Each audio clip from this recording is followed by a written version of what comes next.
Con la palabra, un mensaje centrado en la palabra para ser y hacer discípulos de Cristo.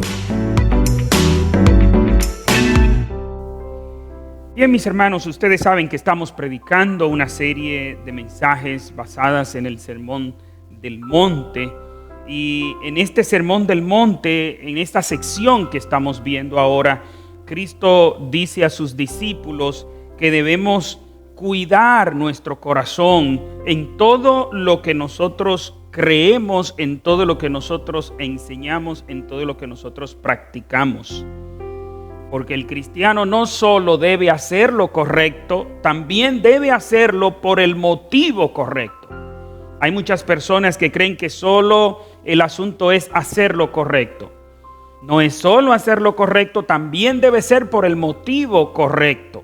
Y por eso es que Jesús, después que advierte a sus discípulos de oísteis que fue dicho en esas enseñanzas erróneas, rabínicas erróneas, no solo ahora dice oísteis que fue dicho, ahora también dice no hagáis como hacen los hipócritas. Y quiero invitarle a que vayamos al capítulo 6 del Evangelio de Mateo.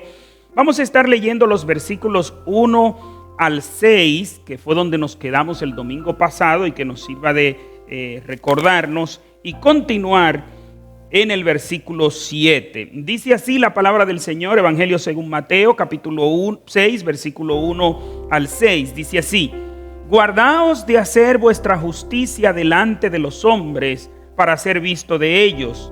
De otra manera no tendréis recompensa de vuestro Padre que está en los cielos.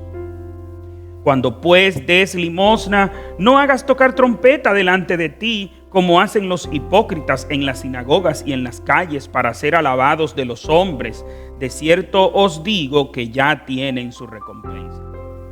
Mas cuando tú des limosna, no sepa tu izquierda lo que hace tu derecha, para que sea tu limosna en secreto, y tu Padre que ve en lo secreto te recompensará en público. Y cuando ores, no seas como los hipócritas, porque ellos aman el orar en pie en las sinagogas y en las esquinas de las calles para ser visto de los hombres. De cierto os digo que ya tienen su recompensa. Mas tú, cuando ores, entra en tu aposento y cerrada la puerta, ora a tu Padre que está en secreto, y tu Padre que ve en lo secreto te recompensará en público. Precisamente, mis hermanos, a raíz del Día de los Padres, en el día de hoy queremos enfocar la manera correcta de nosotros orar, enseñada por Jesús. Y como orar es hablar con Dios, queremos entonces decir la manera correcta de hablar con nuestro Padre Celestial. No haciéndolo como lo hacen los hipócritas, como dice Jesús en el versículo 5. Dice: cuando ores no seas como los hipócritas, porque ellos aman el orar de pie en las sinagogas y en las esquinas de las calles para ser vistos de los hombres. De cierto os digo que ya tienen su recompensa. Y ustedes recordarán, mis hermanos, que decíamos el domingo anterior de que no estaba en debate, o mejor dicho, Jesús no tenía que enseñarle a los discípulos que tenían que orar, porque los judíos oraban. De hecho, oraban 3 veces al día, según vemos en el comentario de Barclay. Él nos muestra de que oraban a las 9 de la mañana, oraban a las 12 del mediodía y a las 3 de la tarde. Vamos a encontrar varios pasajes bíblicos que nos hablan de esas horas de oración. Los judíos eran muy dados a la oración, oraban frecuentemente. Ahora bien, ¿qué corrige Jesús? ¿Que no se debe orar? No, se debe orar. ¿Qué es lo que dice Jesús? No lo hagas como lo hacen los hipócritas.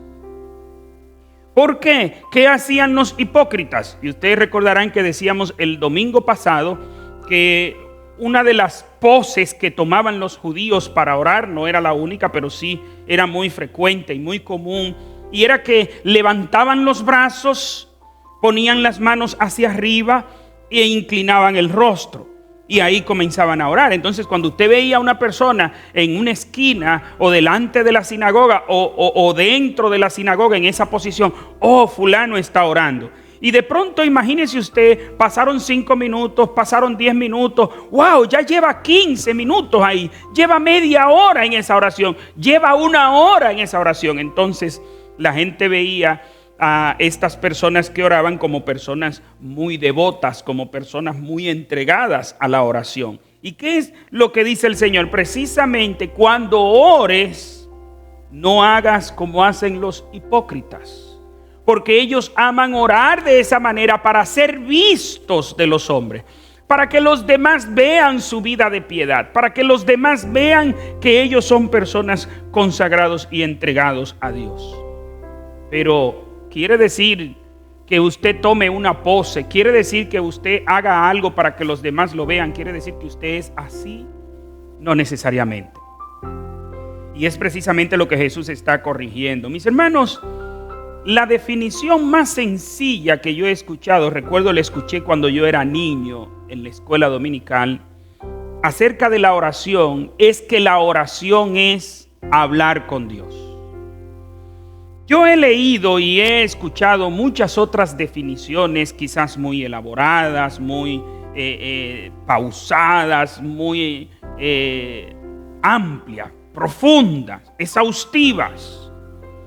Pero ninguna definición dice lo contrario de esta definición sencilla. Orar es hablar con Dios. Y como decíamos hace un momento, como orar es hablar con Dios y Dios es nuestro Padre Celestial. Y de hecho, fíjense que es lo que más Jesús enfatiza aquí. Cuando oramos, estamos hablando con nuestro Padre. ¿Y cómo debemos hablar con nuestro Padre? Sin hipocresía, es lo que dice Jesús en este pasaje. Nosotros hablamos con nuestro Padre. Pero ¿qué sucede cuando nosotros estamos orando para ser escuchados por los demás? Cuando nosotros estamos orando entresacando las palabras, y como dice Barclay, cuando usted se preocupa en la oración más en cómo decir que en qué decir, su oración queda muerta en sus labios. Nuestro enfoque principal no debe de ser el cómo decirlo, sino qué decimos. Porque cuando un hijo va donde su papá, y la expresión aquí no es el hijo adulto, no es el hijo profesional, no es el hijo que ha llegado a grandes grados académicos, no, es el niño pequeño de 5 años que se acerca a hablar con su papá. A él no le preocupa la gramática, a él no le preocupan las palabras elaboradas. Muchas veces ustedes ven niños pequeños de 3 o 4 años que se acercan a decirle algo a su papá o a su mamá, y hay otras personas ahí y ellos usan un lenguaje tan sencillo, tan llano y tan directo con su papá o con su mamá, y de pronto, no sé si usted lo ha visto o si usted lo ha vivido, si le ha sucedido, que usted le dice: no, mi niño, no me hable de eso aquí, que fulano está aquí, que fulana está aquí. ¿Por qué? Porque el niño llega a hablar con usted y solo está usted delante de él. Él no piensa en más nadie. Él quiere hablar con su padre. Y hoy, en el día de hoy, vamos a citar al Padre, porque en primer lugar el pasaje a quien cita es el Padre, y en segundo lugar porque hoy es el Día de los Padres. Así que no se me pongan celositas las madres, que saben que el papel protagónico es de ustedes. Pero este niño llega a hablar con su papá y no le preocupa que el papá esté con otros ahí. Su enfoque no es en buscar palabras sofisticadas, palabras muy elaboradas, fruto de una elocuencia. No, lo que él quiere es comunicarse con su papá y punto. A eso es que Jesús se refiere. Que cuando nosotros oremos, de hecho, lo dice en el versículo 6 de la siguiente manera: pero tú, cuando ores, entra en tu cuarto, cierra la puerta y ora a tu Padre que está en secreto, y tu Padre que ve en lo secreto te recompensará en público.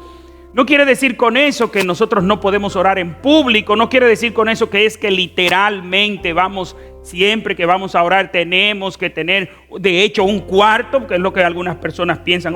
Es que tenemos que tener una habitación, un cuarto secreto donde nos encerramos. De hecho, valga la promoción a la película Cuarto de Guerra.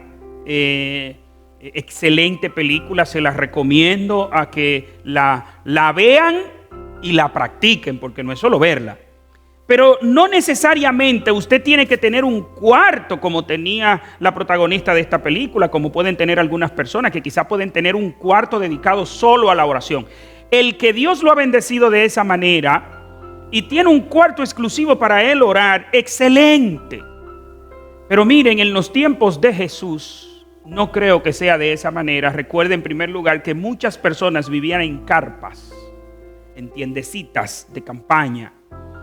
Solamente las personas adineradas vivían en casas fortificadas. Y era difícil que todo el mundo tuviera un cuartito donde meterse a orar. No es a eso que Jesús se está refiriendo. ¿A qué es que Jesús se está refiriendo? Cuando tú estés orando con tu Padre Celestial,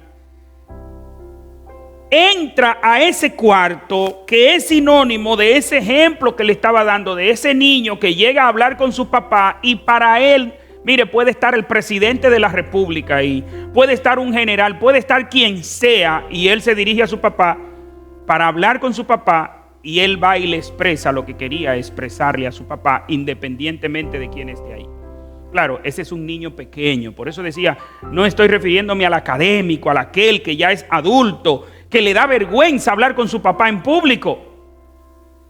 Eso sucede. Hay muchos hijos que luego se avergüenzan de hablar con su papá en público porque ellos tienen un lenguaje elocuente, un lenguaje bonito, y sus papás son campesinos que hablan feo. No quisiéramos ni siquiera que hablen. Pero no. De hecho, valga esa aclaración para los hijos hoy en día. Usted puede llegar donde usted llegue, pero recuerde que usted se yergue, se levanta encima de los hombros de su papá. La posición suya es alta porque su papá está sirviéndole de base. Si se bajó de ahí, no importa la posición que usted tenga, cuando menospreció a su papá, automáticamente se rebaja, se baja de la posición. ¿Y qué sucede? Esta persona que está orando a su padre entra en sentido figurado en un lugar secreto. ¿Qué quiere decir esto? Jesús dice, esta es una conversación entre Dios y yo.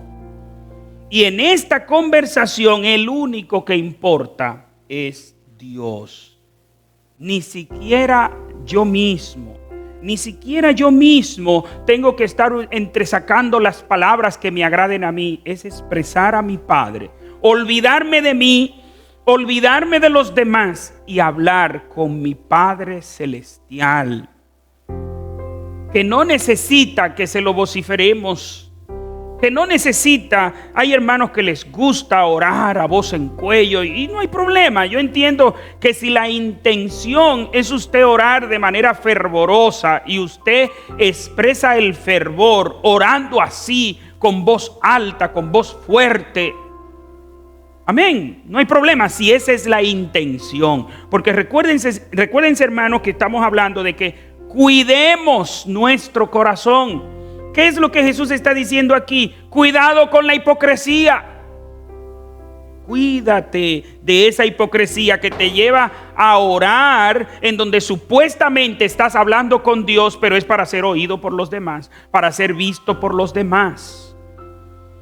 Y si yo estoy orando a voz potente para ser oído por los demás, ya yo no estoy hablando con Dios. Por tal razón, ya yo no estoy orando. Si yo estoy orando a voz potente para que los demás escuchen las palabras entresacadas, esas palabras domingueras, como decimos en República Dominicana, para que los demás sean impresionados por mi léxico, ya yo no estoy hablando con el Padre Celestial. No estoy en ese cuarto secreto. Estoy hablando para impresionar a los demás. ¿Y qué dice Jesús? Cuídate de hacer eso. Pero también hay quienes están orando y usan esa voz en cuello, esa voz potente, dando a entender la distancia que hay entre ellos y Dios. Y que como Dios está tan lejos de ellos, ellos tienen que hablarle tan fuerte. Vuelvo a repetirle, mi hermano. No hay un timbre de voz para orar. Usted ora con su timbre de voz. No hay un tono de voz para orar. Usted ora con su tono de voz. Es probable que en un momento usted quiera orar que ni siquiera abra su boca, como hacía Ana cuando estaba clamando por un hijo a Dios. Que dice la Biblia que Elí solo veía que sus labios se movían, pero no escuchaba las palabras que ella decía, y por eso pensaba que lo que estaba era haciendo muescas de un ebrio. Una persona puede orar así. Una persona puede hablar en voz alta, orar en voz alta. Jesús, de hecho, cuando gritó Lázaro sal fuera, y dice que oró: Padre, gracias te doy porque tú siempre me oyes. Y no digo esto porque tú no me oyes anteriormente, sino para que los demás, aquí Jesús está orando, ¿para qué? Para que los demás sepan la comunión que hay entre Él y el Padre. Pero quiere decir por eso que Jesús está orando para agradar a los... No. Es para que se den cuenta que Él había sido enviado por el Padre. No era para ganar su aceptación. No era para Él enorgullecerse. No era para Él ganar público. No, era para que ellos se pudieran arrepentir. Entonces el propósito de esta oración es el arrepentimiento de lo que están escuchando. Que los que están escuchando, su fe sea fortalecida. Por tal razón, si yo siempre oro que nadie me escucha, ¿cómo es fortalecida la fe de la persona que yo quiero fortalecer su fe? No, nunca va a ser así. Usted puede orar que los demás escuchen para que su fe sea fortalecida. Ahora, ¿cuándo es que está mal? Cuando usted está orando de manera hipócrita. Cuando oréis, no seáis como los hipócritas, porque ellos aman el orar en pie en las sinagogas y en las esquinas de las calles para ser vistos de los hombres. Su intención no es comunicarse con Dios. Su intención no es hablar con su Padre Celestial. Su intención no es que los que escuchen sean edificados, sean fortalecidos. Su intención es alimentar su ego, alimentar su orgullo, y que los demás vean qué tan bueno yo oro, qué tan buena persona soy. ¿Recuerdan la oración del fariseo que nos narra Jesús? Como él decía: Padre, te doy gracias. Dios, te doy gracias porque yo soy bueno. Y comenzó ahí a dar todos los detalles de todo lo que hacía. Cuando es así, estamos haciendo una oración hipócrita. No quiere decir por ello que está mal el tema de que está prohibido la oración en público, como creen algunos. Hay algunos que creen que eso no está bien de hacer un culto de oración en la iglesia, porque la Biblia dice que debemos orar en nuestras casas, encerrarnos en nuestras habitaciones. No sé si aquí en la palabra o en resurrección hayan algunos de los hermanos que no asisten al tiempo de oración porque creen eso. Si es por eso que usted no asiste al tiempo de oración, déjeme decirle que no es eso lo que el Señor dice. Porque el mismo Jesús oró en público y oró en voz alta. Estoy citando ahora mismo en el caso, en el capítulo 11, cuando Él resucita a Lázaro del Evangelio de Juan. Y no solo esa ocasión. En otras ocasiones también Jesús oró en público. No es que los demás no escuchen, es que mi intención no sea que los demás me escuchen. Que mi intención sea que Dios me escuche. Cuando yo estoy hablando con una persona y tengo el frente hacia esa persona, pero mi intención es que los demás me escuchen, yo no estoy teniendo una conversación con esa persona. Yo lo que estoy es tirándole indirecta a los demás, como estaba haciendo el fariseo. El fariseo supuestamente estaba orando al Padre: Dios, te doy gracias porque soy bueno. Y sigue diciendo y sigue diciendo. Y al final se muestra con quién era que él hablaba realmente. Yo no soy como este publicano que está aquí. Es decir, él no estaba hablando con Dios. Estaba hablando con el publicano y le estaba diciendo: yo soy bueno y tú eres basura. Para que ustedes sepan que el tema del racismo no es un tema nuevo. Es un tema que está impregnado en el corazón del ser humano. ¿Por qué? Porque esto es consecuencia del pecado. Una persona que tiene un concepto claro de quién es Dios y quién es el ser humano, y que todos los seres humanos son hechos a imagen de Dios, todos, nacidos y no nacidos, no importa el color, no importa nacionalidad, no puede ser racista. Un cristiano no puede ser racista. ¿Por qué? Porque se supone que si usted es racista con aquel, usted está siendo racista con la imagen de Dios, del Dios que usted adora, del Dios que usted dice que sirve, del Dios que usted dice que ama. Usted está siendo racista con la imagen de Dios que está en esa persona. Por eso es imposible ser cristiano y racista. Usted es uno de los dos. Y si usted es cristiano racista, arrepiéntase de sus pecados y venga a Cristo. Mis hermanos, ¿qué dice el Señor aquí? No seas como esos hipócritas. Habla con tu padre, y esa conversación con tu padre sea exclusivamente entre tú y él. Versículo 7. Y al orar, fíjense mis hermanos, en los versículos 5 y 6 nos dice en el 5 la manera incorrecta: no ores como los hipócritas. Versículo 6, ora a tu padre en secreto, es decir, entre tú y tu padre, que sea algo con el que tú estás hablando con Dios, no con los demás, con Dios. Y nuevamente hay otra corrección que hace Jesús, y es en el versículo 7, que dice: y al orar no uséis vanas repeticiones como los gentiles, porque piensan que por su palabrería serán oídos. Algunos creen que lo que Jesús está enseñando aquí es que nosotros debemos orar una sola vez por una cosa y después de ahí no volver a orar por eso. Porque si usted vuelve a orar por lo mismo, está usando una vana repetición. Pero no es eso lo que enseña allí. El problema no está en repeticiones, sino en vanas repeticiones. El problema no está en orar perseverantemente, permanentemente por las mismas peticiones. El problema está en decir palabras vacías. Es lo que está diciendo Jesús. No usen repeticiones huecas, repeticiones vacías, repeticiones sin sentido. Imagínese usted que usted repite una expresión en latín tantas y tantas veces. Yo recuerdo que escuchaba una así de una persona que decía, que comenzaba diciendo: arre que te quena, dona y dona. Yo no sé lo que eso significa, ni me pregunte, pero lo repetía tanto y tanto y tanto. A eso es que se está refiriendo Jesús. Cuando tú ores, no haga como lo hacen los gentiles, como los que no conocen a Dios, como los que tienen un Dios de madera, un Dios de papel, un Dios de metal. Ustedes recuerdan, mis hermanos, aquel episodio en el Antiguo Testamento cuando Elías le dice a los 400 profetas de Baal y a los 400 profetas de Acera: clamen más fuerte. Y el pasaje dice que ellos decían una sola palabra, horas y horas, una misma palabra, horas y horas, una misma palabra, horas y horas, una misma palabra.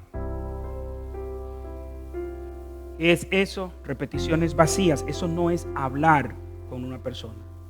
Imagínese que usted va a hablar con su papá y que usted llega a su papá y usted solamente va, aún sea una expresión bonita. Este niño llega donde su papá el día del padre como hoy y le dice: papi lindo. Eso le causa, mire, de una vez le cambia el rostro. Y ahí el papá le pone atención, como quien dice: dime ahora lo que me va a decir. Y el niño vuelve y le dice: papi lindo. Y le ha dicho papi lindo 500 veces. Tiene 2 horas, papi lindo. ¿Qué usted cree que va a pasar con eso? El papá cogerá con ese hijo para donde el psicólogo, para donde el psiquiatra, para la policía, para donde sea. Pero él sabe que algo no anda bien ahí. Porque usted no va a repetir exactamente lo mismo, exactamente lo mismo, exactamente lo mismo. Eso quiere decir que hay un problema. Esas son las repeticiones vacías. ¿Por qué? Ustedes recuerdan, mis hermanos, que el mismo Jesús enseñó de la perseverancia de nosotros en la oración. ¿Y qué dice en Lucas 18:1 en adelante? Dice: también les refirió Jesús una parábola sobre la necesidad de orar siempre y no desmayar. Diciendo, había en una ciudad un juez que no temía, ni temía a Dios, ni respetaba a hombre. Había también en aquella ciudad una viuda, la cual venía a él diciendo: hazme justicia de mi adversario. Él no quiso por algún tiempo, pero después de esto dijo dentro de sí: aunque ni temo a Dios, ni tengo respeto a hombre, sin embargo, porque esta viuda me es molesta, le haré justicia, no sea que viniendo de continuo me agote la paciencia. Y dice Jesús, y dijo el Señor: oíd lo que dijo el juez injusto. ¿Y acaso Dios no hará justicia a sus escogidos que claman a Él día y noche? ¿Se tardará en responderle? Os digo que pronto les hará justicia. Y esta segunda parte siempre me ha inquietado. Cuando Jesús dijo eso, es una pregunta de preocuparse, esta segunda parte. Pero cuando venga el Hijo del Hombre, ¿hallará fe en la tierra? Bueno. Entonces, mis hermanos, las vanas repeticiones no es usted ser perseverante en una petición. De hecho, mis hermanos, ustedes recordarán que el mismo Jesús oró en el Getsemaní en 3 ocasiones, haciendo la misma petición, no usando las mismas palabras. En el caso del apóstol Pablo, que nos dice en 2 Corintios capítulo 12 que en 3 ocasiones había orado al Padre para que le quitara ese aguijón, y el Padre le dijo que no. No está mal que usted sea perseverante en la oración. Lo que está mal es que usted parezca un disco rayado, parezca repetir y repetir lo mismo y repetir lo mismo y repetir lo mismo. Es interesante, mis hermanos, que justo en el pasaje donde Jesús prohíbe esto, es precisamente en el pasaje que se basan algunos para decirle a sus feligreses: rece 7 Padre Nuestro y 10 Ave María. Son vanas repeticiones. Son repeticiones vanas. El Padre Nuestro es conocido como la oración modelo. Usted lo puede orar, pero no es que todos los días usted estaba repitiendo exactamente lo mismo. Imagínese usted cuando a una persona le dicen: rece 7 Padre Nuestro. Padre Nuestro que estás en los cielos. Ya los últimos, Él lo está diciendo de manera mecánica. A Dios no le interesa eso. A Dios le interesa una relación de amor con nosotros. A Dios le interesa una conversación con nosotros. Vuelvo a repetirle: si usted todos los días se acerca a su papá con las mismas expresiones, en vez de sentirse satisfecho, el papá se sentirá preocupado y dirá, y tendrá problemas mentales. ¿Qué será lo que le pasa? ¿Estará usando droga? ¿Qué será lo que pasa con este muchacho? ¿Qué dice el Señor? Versículo 8. No hagan así, dice, no os hagáis pues semejantes a ellos, porque vuestro Padre sabe de qué cosas tenéis necesidad antes de que vosotros le pidáis. Qué maravilloso esto, mis hermanos. Yo recuerdo que en una ocasión alguien me decía, un nuevo creyente me decía: pastor, pero yo siento como que orar es algo estúpido. Yo le dije: oh, sí, ¿y por qué? Pastor, Dios, antes de que yo vaya a decirle las cosas, ya Él las sabe. Le digo: sí, claro, Él las sabe. Entonces, ¿para qué tengo que decírsela? Es como algo estúpido. No es estúpido. Imagínense. Lo primero es que vamos a usar el mismo ejemplo de padres humanos. Los padres saben que sus hijos necesitan comida. Los padres saben que sus hijos tienen necesidades. Y es probable que ya haya comprado comida por adelantado para tener ahí. Pero al padre le agrada cuando el hijo va y le dice: papi, tengo hambre, mami, tengo hambre. Y eso que ya se compró para darlo, se da. Ahora, esto es a nivel humano, pero ¿por qué Dios nos dice que debemos orar? Que debemos orar constantemente, que debemos orar sin cesar, que debemos orar en todo momento, en todo lugar. Porque el propósito de la oración es hablar con Dios. El propósito de la oración es tener una comunión fluida, una comunicación fluida con nuestro Padre. Cuando un hijo quiere tener una buena relación con su papá, conversa con su papá. Cuando un padre quiere tener una buena relación con un hijo, conversa con ese hijo. Para que una relación entre dos seres humanos se fortalezca, tienen que hablar. Si no hablan, si no se expresan, y a veces usted a sus seres queridos le hace los mismos chistes, le hace las mismas historias, los mismos cuentos. ¿Por qué? Porque ¿qué es lo importante? Ese momento de comunión. Ese es el propósito de la oración. Por eso Jesús dice, ya tu Padre sabe lo que tú necesitas. Y tu Padre te va a proveer por adelantado.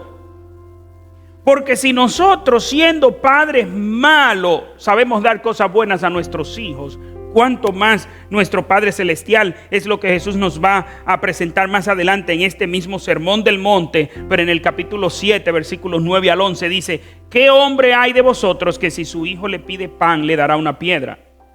O si le pide un pescado le dará una serpiente. Pues si vosotros, siendo malos, sabéis dar buenas cosas a vuestros hijos, ¿cuánto más vuestro Padre que está en los cielos os dará buenas cosas a los que le piden? Es decir, independientemente de que nosotros pidamos o no una cosa en específico, si Dios sabe, si Dios ve que nosotros la necesitamos, Él nos la va a dar, aunque la pidamos o no. Entonces, mis hermanos, ¿cuál es el propósito en esa oración? Es comunión con Dios. Por tal razón, yo debo estar más preocupado por la comunión con Dios que por lo que yo vengo a decirle a Dios. Yo debo estar más preocupado en pasar tiempo con Dios, en disfrutar de su presencia, de esa comunión con Él, que en las cosas que yo voy a decir. A veces vamos a orar y queremos tener una lista extensa para que no se me quede nada. Y usted ve que hay personas, ay, espérate, déjame orar por esto también, que me faltó esto. Ay, Señor, por esto, por esto. Como que si usted no se lo dice, Él no se va a enterar. Como que si usted no se lo dice, Él no se lo va a proveer. Mire, recuerdo que en el material de vida discipular, cuando nos habla de que nosotros debemos orar y agradecer por lo que recibimos de Dios, hay una pregunta que inquieta a cualquiera.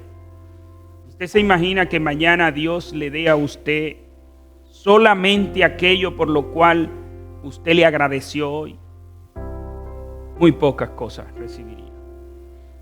Si es que acaso recibe, porque a veces uno siempre en el tiempo de oración, ¿y quién tiene un motivo de agradecer a Dios? No encontramos.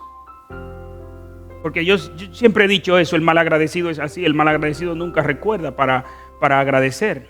Por eso cuando nos preguntan qué queremos agradecerle a Dios, no encontramos. No es porque Dios no nos da, pero no solamente eso. Yo estoy seguro que si usted revisa parte por parte, miembro por miembro de su cuerpo, usted no ora uno por ellos, pidiéndole a Dios que los cuide. ¿Y qué dice Jesús? Que nuestro Padre Celestial, aún de los cabellos que están en nuestra cabeza, tiene un control, un conteo. Nadie, ni siquiera el que esté perdiendo el pelo, se preocupa de por cuánto cabello le queda. No tiene una contabilidad de cuánta hebra de cabello tiene. Pero Dios sí lo hace. Dios tiene contado aún nuestras hebras de cabello. ¿Qué está diciendo Jesús con eso? Mira, a nuestro Padre Celestial no se le escapa nada. Por tal razón, cuando tú te acerques a Él, piensa. Tengo que, por asunto de tiempo, saltar rápidamente. Y dice el versículo 9, Vosotros pues oraréis así: Padre nuestro que estás en los cielos, santificado sea tu nombre. Venga tu reino. Hágase tu voluntad como en el cielo, así también en la tierra. El pan nuestro de cada día, dánoslo hoy. Perdónanos nuestras deudas, como también nosotros perdonamos a nuestros deudores. No nos metas en tentación, sino líbranos del mal, porque tuyo es el reino, el poder y la gloria por los siglos de los siglos. Amén. Esta oración de Jesús es conocida como la oración modelo. También es conocida como la oración dominical, no porque sea una oración que se hace los domingos. Usamos el término escuela dominical y es los domingos que se da. La palabra aquí dominical lo que significa es del Señor, porque viene del latín de dominus, Señor. La oración del Señor lo que hace es que nos guía. Y precisamente hoy, en el Día de los Padres, yo quiero que analicemos la primera palabra que viene en esta oración. Padre, de Padre nuestro que estás en los cielos. La primera palabra es Padre. Hoy, en el Día del Padre, meditemos breves minutos en esta palabra Padre.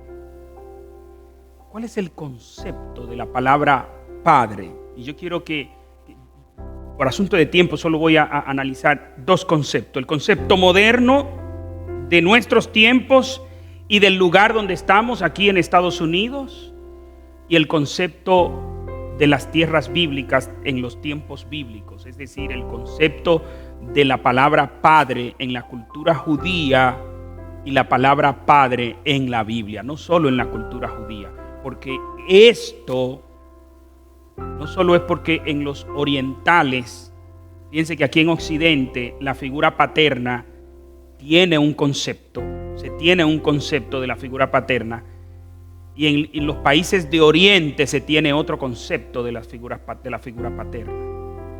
Pero en la Biblia vemos un concepto de la figura paterna, y cuando lo analizamos se parece más al concepto oriental de la figura paterna que al concepto occidental, y especialmente al concepto norteamericano de los padres, de la figura paterna. Es una pena cuando nosotros analizamos lo siguiente. En primer lugar, el concepto padre incluye autoridad. Y la palabra autoridad es una palabra tóxica para esta sociedad. Todo lo que tiene que ver con autoridad, hay una rebeldía contra la autoridad, expresada de diferentes maneras, expresada en todas las áreas. Hoy en día tenemos que los policías son los villanos y que los villanos son los héroes, y no me estoy refiriendo al caso Floyd por si acaso. Pero sí veo con preocupación la falta de respeto a la autoridad policial, como también las hay a las autoridades establecidas. Yo recuerdo en una ocasión donde cuando George Bush era presidente, andaba en Europa y un periodista le tiró un zapatazo al presidente, y eso fue un aplauso de todo el mundo. ¿Por qué? Porque la sociedad moderna está en contra de la autoridad, y usted estar en contra de la autoridad, usted no querer autoridad, eso es veneno para la sociedad, porque donde no hay autoridad hay anarquía, hay desorden, y eso es lo que la gente quiere, desorden. La palabra, el concepto padre es un concepto obligatoriamente que representa autoridad, porque Dios sabe que el ser humano necesita una autoridad para someterse. O usted se somete a la autoridad de Dios o se somete automáticamente a la autoridad del diablo. Jesús lo dijo claramente. Pero el ser humano necesita estar bajo autoridad. ¿Por qué? Porque Dios creó al ser humano para que estuviera bajo autoridad. Tiene autoridad, Dios le da autoridad, pero el ser humano debía estar bajo la autoridad de Dios. Y todo ser humano debe someterse a las autoridades, dice la Biblia. Pero hoy en día hay una apatía hacia todo lo que representa autoridad, Y por eso es tan fácil hoy en día usted ver que los hijos son cada vez más malcriados, porque la sociedad los educa de esa manera. Este es un tema demasiado extenso, pero no tenemos el tiempo para analizarlo. Por ejemplo, en esta nación, queriendo proteger a los niños del abuso infantil, que existe el abuso infantil, y estoy en contra del abuso infantil, se han ido al otro extremo y le han quitado toda autoridad a los padres para corregir a sus hijos. Si te habla mal, y hay que ver, porque no te dice, hablarte mal es decirte esto. Si tú sentiste que él te habló mal, él pudo haberte dicho lo que sea, pero si tú sentiste que él te habló mal, ya tú estás siendo maltratado, y eso está mal. Porque a veces usted tiene que hablarle enérgicamente, y no es porque usted le está hablando mal a su hijo. A veces hay que corregir, y esa corrección a veces tiene que llegar a la vara, como dice la Biblia.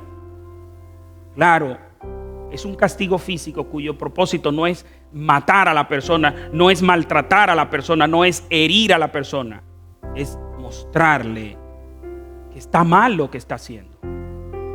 Pero todo eso está quitado. Estamos en una sociedad donde los hijos se creen que saben más que los padres. Mire, la realidad, por ejemplo, de aquí, de los en Estados Unidos, de los inmigrantes y sus hijos. Los hijos de los inmigrantes podrán saber inglés y saber más inglés que sus padres, pero eso no quiere decir por eso que están por encima de sus padres. Pero es lo que uno ve. Es lo que uno ve, y en un día del padre hay que redefinir el concepto padre. A veces se cree que el padre es simple y llanamente un esclavo en la casa. Usted quiere ver el nuevo concepto de esclavitud, véalo en muchos padres hoy en día, que ellos están obligados a trabajar de sol a sol, romperse la espalda, perder su salud para llevar dinero para que sus hijos usen, gasten y malgasten, pero no tienen ninguna autoridad sobre sus hijos. Eso está mal. No puede funcionar así. No puede funcionar así. Y usted ve a padres que cuando le hablan a los hijos es por favor, mira, no me haga esto, por favor, mira aquello, por favor. Yo he tenido pacientes así, viendo cómo los padres le están hablando a los hijos y los hijos se creen reyes. Porque si me topa, llamo a la policía. La sociedad está mal. Usted no le puede quitar la autoridad a los padres. Porque si usted le quita la autoridad a los padres, va a tener ciudadanos irresponsables. El Estado no está para criar. El Estado está para proteger al desvalido, para proteger los derechos, para que haya igualdad. Y en vez de quitarle los hijos a los padres que están criando mal, lo que deben es enseñar a los padres a criar, pero dejarle los hijos para que sigan criando ellos. Pero ¿qué hace el Estado? Le quita los hijos para criarlo el Estado. ¿Y los cría bien? No los cría bien. Porque ese dinero de quitarle los hijos para pagarle a otro, pero eduque a esos padres, enséñele cómo criar, dele buena instrucción. Yo recuerdo que en una ocasión estaba dando una conferencia en un lugar de los métodos malos de crianza. Y termino la conferencia y un padre se para y me dice, yo le tengo una pregunta. Mire, yo le agradezco todo lo que usted ha dicho, porque en todo lo que usted ha dicho, usted me ha descrito a mí. Pero yo no puedo irme de este lugar sin que usted me diga cómo hacerlo bien. Ya yo sé que todo lo que usted dice, así es como yo lo he hecho, está mal. Pero dígame ahora cómo hacerlo bien. Yo me quedé pensando y dije, Dios mío, pero es verdad. Todo el tiempo lo usé describiendo los métodos malos de crianza. Pero no hablé entonces de cómo es el método correcto, qué es lo correcto hacer. Y entiendo que la sociedad tiene que revisar eso. Esta sociedad. Miren, ustedes quieren ver un ejemplo de lo que le estoy diciendo.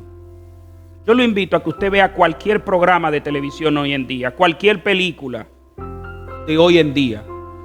En las películas de los años 60, de los años 70, Cuando digo película puede ser drama, puede ser lo que sea. Los padres eran representados como figuras heroicas, porque los padres eran aquellos que iban a luchar contra el enemigo para defender la libertad de la nación, para proteger a la familia de los invasores. Ellos eran los que salían a trabajar para traer el sustén a la casa, para tener una casa caliente en el invierno, para poder tener comida en la mesa. Pero hoy en día yo los invito a que ustedes vean qué ha pasado con la figura paterna en la mayoría de las películas. El idiota de la película, ¿quién es? El papá. En los dibujos animados, los muñequitos, los cartoons, ¿quién es el idiota? Yo sé que no les recomiendo a nadie ver a los Simpsons, pero ¿quién es el idiota en los Simpsons? El papá. En la mayoría de esa serie que uno ve, ¿quién es el idiota? El papá. Hubo un tiempo que entonces la genio era la mamá, pero fíjense de las de ahora más moderna. ¿Quiénes son los genios? Los hijos. Los papás lo pintan como un adefesio humano, como un Homo erectus. Entiéndase, como una especie antes de la especie humana. De esa manera pintan a los padres hoy en día. Por eso tenemos hijos y los seguiremos teniendo así, porque lo que la sociedad está transmitiendo por la televisión está marcando la cultura, está marcando la conducta. Ya en los tiempos de Platón, el filósofo griego, alrededor del siglo III, siglo IV antes de Cristo, dijo: los pueblos se convierten en las canciones que cantan. ¿Por qué? Porque en ese entonces no estaba la televisión, no estaban las películas, porque todo eso influye en la mentalidad. Por eso decía Platón, en una república correcta el Estado tiene que regular las canciones que el pueblo escucha. Oiga, Platón, alrededor del siglo IV antes de Cristo ya sabía eso. Sin embargo, hoy en día no se regula nada de eso, porque a eso se le llama libertad de expresión. ¡Qué error! ¡Qué error! En los tiempos bíblicos, los padres eran tratados con plena honra y con plena reverencia, porque la autoridad hay que honrarla, hay que reverenciarla, hay que respetarla. En Malaquías capítulo 1 versículo 6, recuerden que Dios mandó: honra a tu padre y a tu madre. Jesús dice: y el que maldiga padre o madre, en el Antiguo Testamento, Jesús lo repite en el Nuevo Testamento, la misma sentencia. Pero en Malaquías capítulo 1 versículo 6, Dios se está basando en algo que todo el mundo hace y está reclamando que lo hagan con él. Dice: el hijo honra al padre y el siervo a su señor. Si pues yo soy su padre, ¿dónde está mi honra? Dios le está reclamando al pueblo de Israel: ustedes me llaman padre, ¿dónde está la honra que deben tenerme? Y si soy su señor, ¿dónde está mi temor? Dice Jehová de los ejércitos a vosotros, sacerdotes, que menospreciáis mi nombre y decís: ¿en qué hemos menospreciado tu nombre? En la Biblia se entiende que usted debe honrar a su padre porque Dios lo manda. Y un hijo cristiano debe entender que debe honrar a sus padres. Además de ello, vemos que en la Biblia el padre es quien dictamina el destino de la familia en general. No de los menores, de la familia en general. Cuando uno ve estas cosas que habían en el Antiguo Testamento, yo sé que de una vez dicen: pero eso eran mentalidades retrógradas. Eran sociedades estables, no las sociedades que tenemos hoy en día, que se dejan llevar de cualquier cosa, cuando deberíamos tener las mentes más críticas, más analíticas. Aquel dijo cualquier sencillez por ahí y todo el mundo se va detrás de él y no se analiza.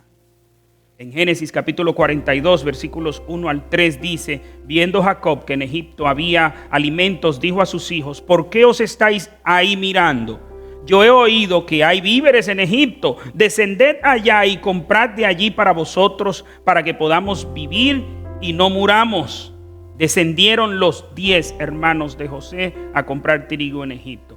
Estos no eran niños pequeños, no son adolescentes que él está mandando a ser mandado. Habían hombres ahí que tenían nietos. Pero el jefe de la familia, la autoridad en la familia, seguía siendo Jacob. Los padres eran reverenciados. Los hijos varones no se alejaban de su padre hasta que le daban una sepultura decente, una sepultura digna. Fue lo mismo que le dijo Jacob a sus hijos. Y lo obedecieron, lo fueron a sepultar en Egipto. Pero ¿qué nos dice en Lucas capítulo 9 versículo 59? Jesús le dice a uno: sígueme. Él le respondió: Señor, deja que primero vaya y entierre a mi padre. ¿Por qué estoy citando esto? Porque cualquiera cree que era que estaban en el velorio del papá y que de ahí iban para el cementerio. No, él lo que le está diciendo es que no quiere asumir un compromiso fuerte que lo saque del entorno de su papá hasta que él le dé una sepultura digna, decente a su papá. Y yo oigo a muchos hijos: no, después que yo enterré al viejo mío ahí, yo no he pasado por ahí más nunca. La muerte era vista como juntarse con sus padres. En Génesis 49, 29 al 33 dice: les ordenó luego diciendo: voy a ser reunido con mi pueblo. Este es Jacob hablándole a los hijos. Sepultadme con mis padres en la cueva que está en el campo de Efrón el Eteo, en la cueva que está en el campo de Macpelá, al oriente de Manre, en la tierra de Canaán, la que compró Abraham junto con el mismo campo de Efrón el Eteo para heredad de sepultura. Allí sepultaron a Abraham y a Sara, su mujer. Allí sepultaron a Isaac y a Rebeca, su mujer. Allí también sepulté yo a Lea. El campo y la cueva que está en él fueron comprados para los hijos de Het. Cuando acabó Jacob de dar mandamientos a sus hijos, encogió sus pies en la cama y expiró, y se reunió con sus padres. El ejemplo supremo de cómo es vista la figura paterna lo vemos en Jesús. En Juan capítulo 5 versículo 30, ¿qué dice Jesús? No puedo yo hacer nada por mí mismo. Según oigo, así juzgo, y mi juicio es justo, porque no busco mi voluntad, sino la voluntad del Padre que me envió. ¿Quién considera a Jesús que son sus hermanos? Los que hacen la voluntad de su Padre. ¿Quién considera a Jesús que es miembro del reino de Dios? Mateo 7:21. No todo el que me dice Señor, Señor entrará en el reino de los cielos, sino el que hace la voluntad de mi Padre que está en los cielos. Mateo 12:50.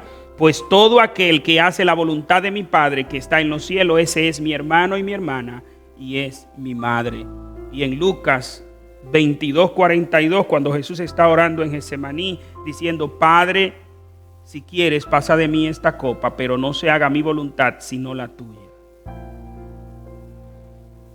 ¿Cuál es el concepto de paternidad? Para cerrar ya, mis hermanos, con el cual nos acercamos a Dios.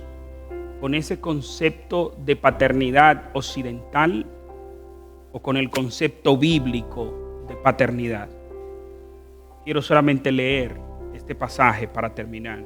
Primera de Pedro capítulo 1, versículo 13 en adelante. Por tanto, ceñid los lomos de vuestro entendimiento.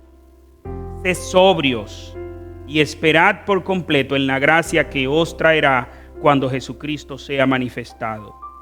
Como hijos obedientes, no os conforméis a los deseos que antes teníais estando en vuestra ignorancia, sino así como aquel que os llamó es santo, sed también vosotros santos en toda vuestra manera de vivir, porque escrito está: sed santos porque yo soy santo. Dice el 17 en adelante: si invocáis por Padre a aquel que sin acepción de personas juzga según la obra de cada uno, conducíos en temor, conducíos en reverencia todo el tiempo de vuestra peregrinación, pues ya sabéis que fuisteis rescatados de vuestra manera de vivir, la cual recibisteis de vuestros padres, no con cosas corruptibles, como oro o plata, sino con la sangre preciosa de Cristo, como de un cordero sin mancha y sin contaminación. Vuelvo a leer el 17. Si invocáis por Padre a aquel que sin acepción de persona juzga según la obra de cada uno, conducíos en temor todo el tiempo de vuestra peregrinación. Si invocamos por Padre a Dios, seamos hijos de Dios, lo que está diciendo ahí. Compórtese como su Padre, honre a su Padre Dios. Dios les bendiga, mis hermanos, Dios les guarde. La Iglesia Bautista La Palabra, transformando vidas, presentó Con la Palabra, un mensaje centrado en la palabra para ser y hacer discípulos de Cristo.